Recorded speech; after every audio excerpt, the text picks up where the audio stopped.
अपना बिहार देख रहे हैं आप, आपके साथ मैं हूं शिप्रा झा। बुलेटिन की शुरुआत करेंगे बड़ी खबर से। बड़ी खबर राजधानी पटना से, जहां 41 लाख रुपए लूटकांड में पुलिस ने बड़ा खुलासा किया है। ट्रांसपोर्ट कंपनी के कर्मचारियों ने ही पैसे की लूट कराई थी। पुलिस ने इस मामले में 6 अपराधियों को गिरफ्तार करने के साथ ही 18,60,000 रुपए बरामद किए।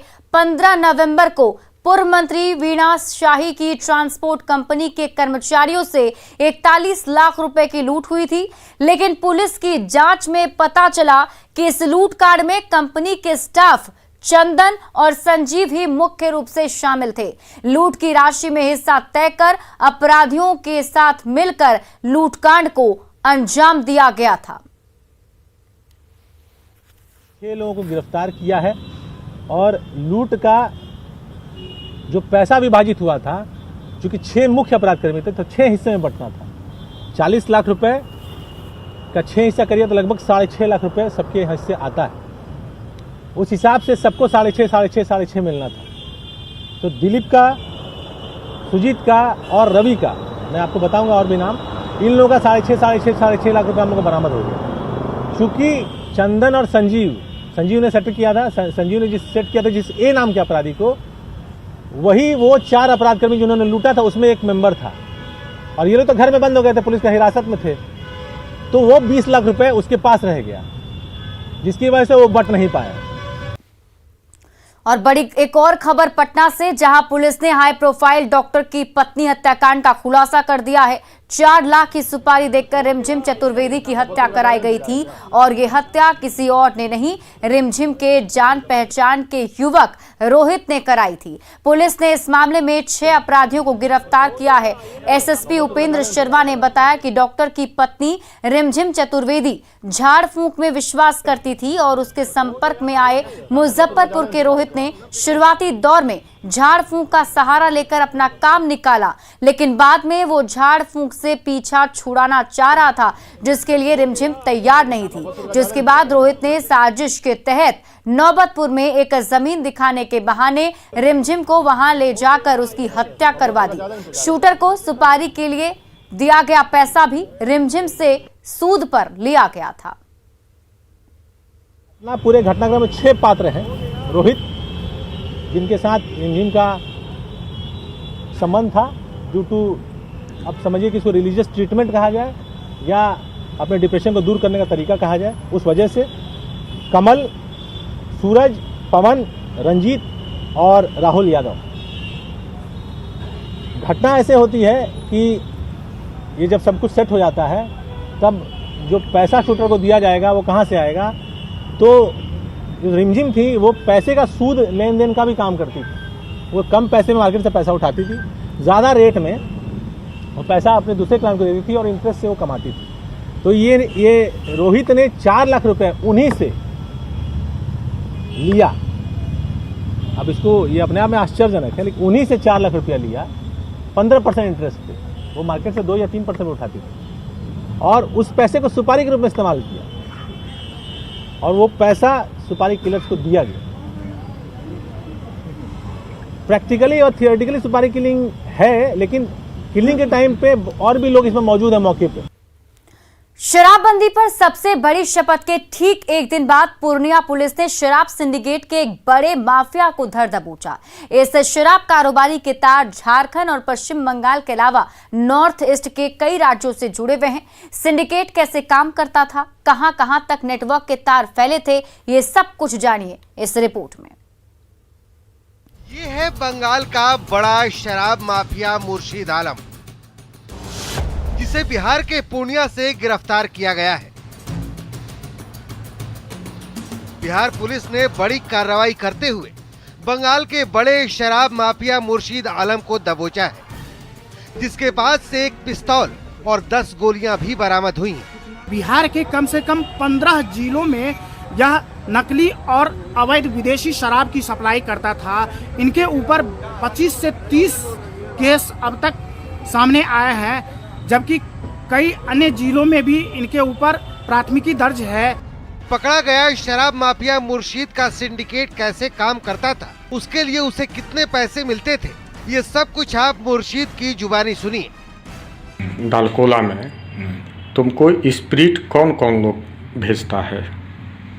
मेरे पास नहीं भेजता सर, इस सीताराम यादव जलील के पास भेजता है वो लोग। हम वहाँ सर हमको जो है 10-20 रुपया गाड़ी पर देता था। भेजता कौन कौन भेजता है? भेजता सुनता हम लोग के साथ रहते थे जानकारी, नरेश तिवारी, रमेश तिवारी।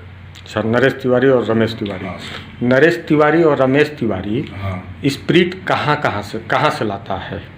ये लोग सर अरुणाचल प्रदेश का परमिट सटाता था कोई फैक्ट्री में। अच्छा। और उस माल को इधर से लेके जाता था और रास्ता में खुलवा देता था, इन लोगों के पास भेज देता था। उधर का कौन कौन लोग इस तरह का संरक्षण दे वहाँ रहा है? सर झारखंड में एक संतोष मंडल है आपका, ये है आपका संजय यादव है। ये लोग को वहाँ शेल्टर वो लोग को देता है, उधर वो लोग काम करता है डायरेक्ट, वो लोग अपने पार्टी है। मुर्शीद की बातें सुनकर आप समझ गए होंगे कि नॉर्थ ईस्ट से लेकर झारखंड होते हुए बिहार तक ये नेटवर्क फैला हुआ था। सारण, मुजफ्फरपुर, सिवान, दरभंगा समेत बिहार के कई जिलों में शराब की सप्लाई करता था। द्वारा दरभंगा, बिहार में इसके द्वारा दरभंगा, मधुबनी, सारण तक केस दर्ज है इसके ऊपर। तो ऑलमोस्ट हमें लगता है 12-14 जिले हैं जिसमें इसके ऊपर प्राथमिकी दर्ज है। तो आधे से ज़्यादा बिहार में इसके द्वारा शराब सप्लाई किया जा रहा है। ये सर पूर्णिया पुलिस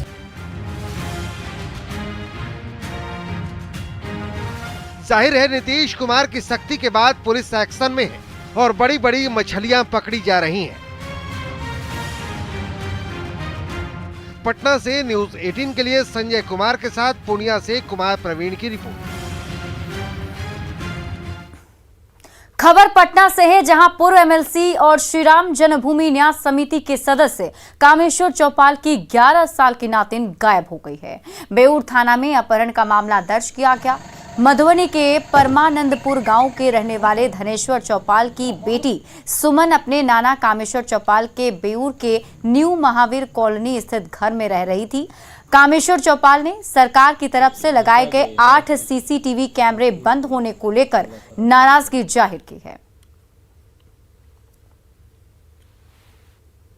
अकेले है, न कोई आगे न कोई पीछे, संदेह तब भी होता, लेकिन जहाँ गवर्नमेंट का रेंज जाता है आप सुन के बेहद आश्चर्य करेंगे।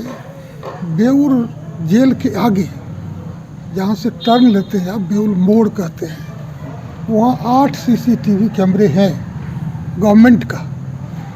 और यहाँ बेऊर जैसे सेंसिटिव जेल है जिस पर राव का भी ध्यान रहता है, आईबी का ध्यान रहता है, लेकिन जब आज मैं उसकी जानकारी लिया तो बहुत निराशा हुई। 8 के 8 बंद पड़े, एक भी नहीं काम कर रहा है। यदि वो 8 काम करता होता तो बच्चा का वे पता चलता कि वो टेम्पू पकड़ लिया।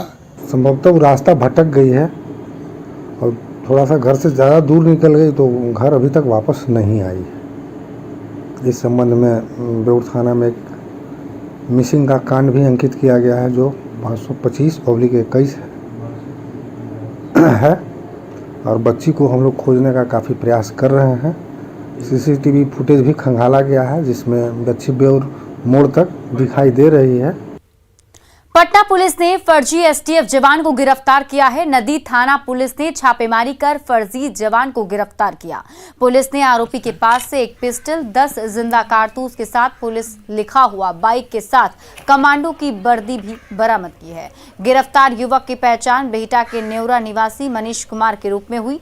बताया जाता है कि गिरफ्तार आरोपी खुद को एसटीएफ का जवान बताकर कच्ची दरगाह इलाके में पिछले कई महीनों से किराएदार के रूप में रहकर लोगों को नौकरी दिलाने के नाम पर ठगी कर रहा था और लोगों पर धौंस जमाता था।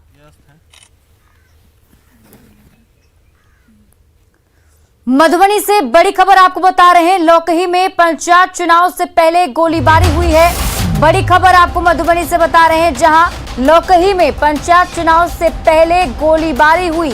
फायरिंग में मुखिया पति समेत 2 लोग जख्मी हैं। बेलही भवानीपुर पंचायत के मुखिया पति को गोली लगी है। लौकही थाना के कचनरवा गांव की घटना बताई जा रही है। दोनों घायलों को डीएमसीएच में रेफर किया गया है। आपको बता दें कि 29 नवंबर को लौकही प्रखंड में वोटिंग होनी है।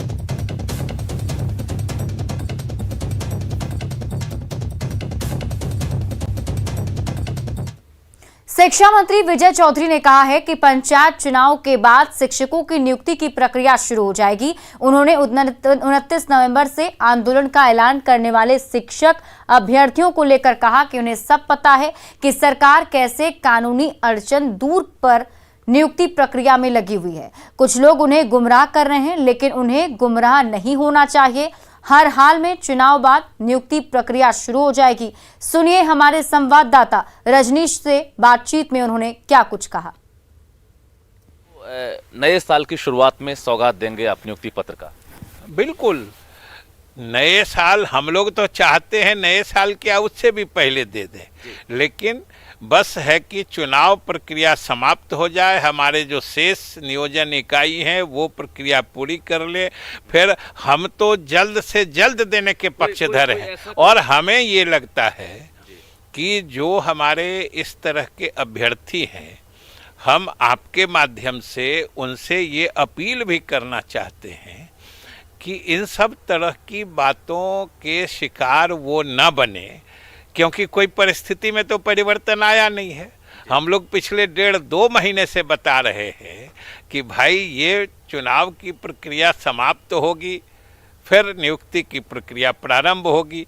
बीच में ही पूरा करने के लिए हम लोगों ने चुनाव आयोग से इजाज़त मांगी, इजाज़त नहीं मिली, इसलिए नहीं हो पाई है।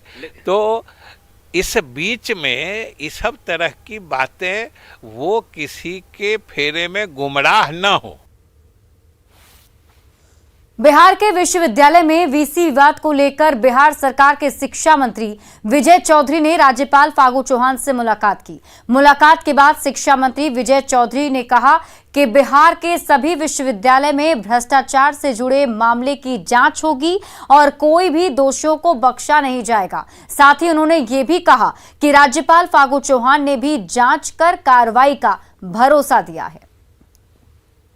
मुख्य रूप से हमने महामहिम से मिलकर जो शिक्षा विभाग या सरकार की चिंता है या सरकार का जो स्टैंड है उसके संबंध में महामहिम को अवगत कराया, और जो एक कुलपति के पत्र को मुख्यमंत्री द्वारा महामहिम के यहाँ अग्रसारित किया गया है जांच के लिए, उसके संबंध में भी चर्चा हुई, क्योंकि उनकी पूरी गंभीरता से जांच कराई जाए। और उन्होंने बड़े स्पष्टता से आश्वासन दिया है, और हमें विश्वास भी है कि जो जांच कराई जाएगी और उसमें जो भी दोषी पाए जाएंगे, उन्होंने कहा है कि बिना किसी अपवाद के दोषियों के विरुद्ध सख्त कार्रवाई की जाएगी। हाईकोर्ट के आयोजित संविधान दिवस कार्यक्रम के समापन समारोह को राष्ट्रपति रामनाथ कोविंद ने संबोधित किया। इस मौके पर उन्होंने कहा कि ये न्यायाधीशों का दायित्व है कि वे न्यायालय कक्षों में अपने कथनों में अत्यधिक विवेक का प्रयोग करें। अविवेकपूर्ण टिप्पणी भले ही अच्छे इरादे से की गई हो, न्यायपालिका के महत्व को कम करने वाली संदिग्ध व्याख्याओं को जगह देती है। There is no doubt that you have set for yourself a high bar. Hence, it is also incumbent upon the judges to exercise utmost discretion in their utterances in the courtrooms. Indiscreet remarks, even if made with good intention, give a space for dubious interpretations to run down the judiciary. Arunachal Pradesh SSB सबसे पहले result जारी करने का record बनाया है। Arunachal Pradesh SSB ने 100 दिनों के भीतर यूडीसी परीक्षा का परिणाम घोषित किया है, जबकि दूसरे राज्यों में परीक्षा से रिजल्ट तक में 2 से लेकर 4 साल लग जाते हैं।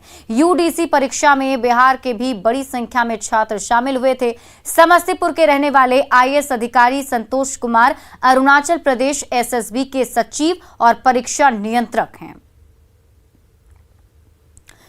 अरवल के सरकारी अस्पताल में मरीजों की जान से खिलवाड़ किया जा रहा है। यहां प्राइवेट डॉक्टर के भरोसे अस्पताल संचालित हो रहा है।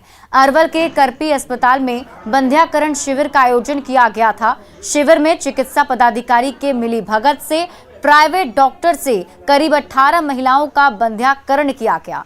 बंध्याकरण कर रहे डॉक्टर के पास ना तो कोई डिग्री थी और ना ही कोई अनुभव। जब इस मामले को लेकर स्वास्थ्य विभाग के अधिकारी से पूछा गया तो उन्होंने कैमरे के सामने कुछ भी बोलने से इनकार कर दिया। वहीं इस मामले पर सिविल सर्जन ने बताया कि डीएम के निर्देशानुसार 3 सदस्यीय कमेटी का गठन किया गया है। जांच के बाद दोषियों पर कार्रवाई होगी। 2 बजे तक ड्यूटी में थे वो जी। उसके बाद हमको प्रभारी आदेश दिए कि आप आकर के ड्यूटी कीजिए। ऐसे पोस्टिंग सर आपकी कहाँ है?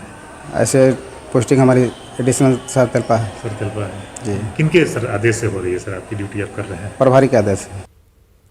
बिहार में स्वास्थ्य विभाग ने कोरोना से जंग को तेज करने के लिए नई पहल की है, जिसके तहत टीका लगाओ इनाम पाओ की शुरुआत की गई। पटना के पाटलिपुत्र अशोका टीकाकरण केंद्र से शुरुआत के बाद अब इसे पूरे बिहार में लागू किया जा रहा है।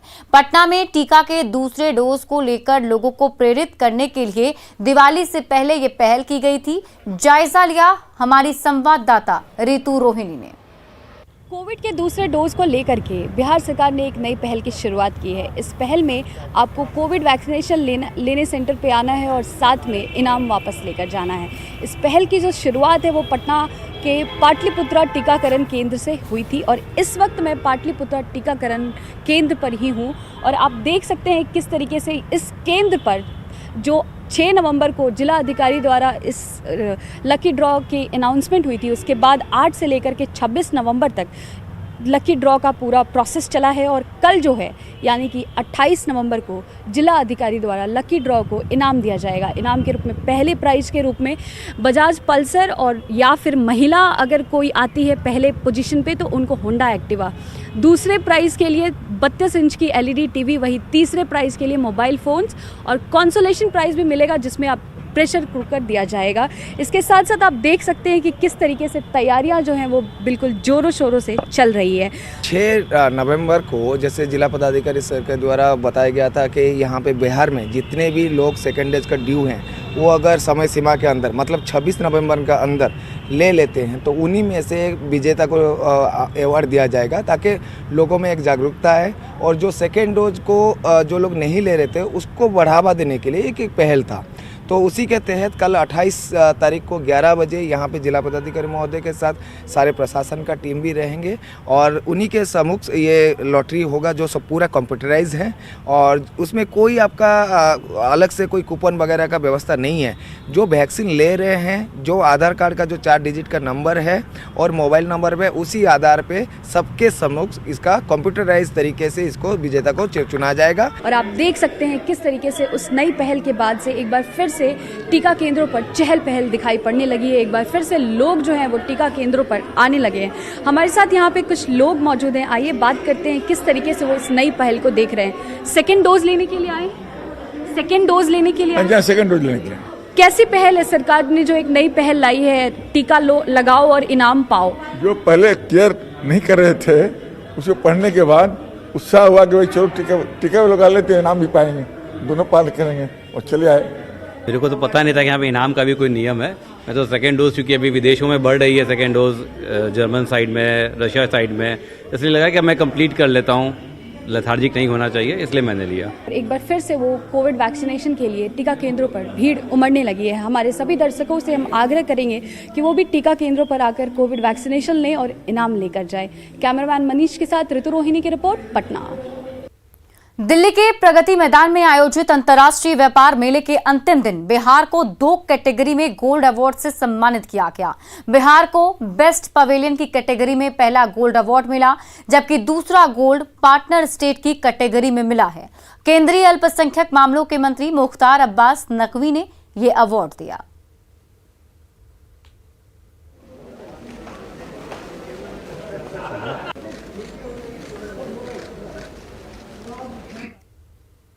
और फिलहाल इस बुलेटिन में अभी के लिए बस इतना ही, लेकिन न्यूज़ 18 बिहार झारखंड पर खबरों का सिलसिला लगातार जारी है।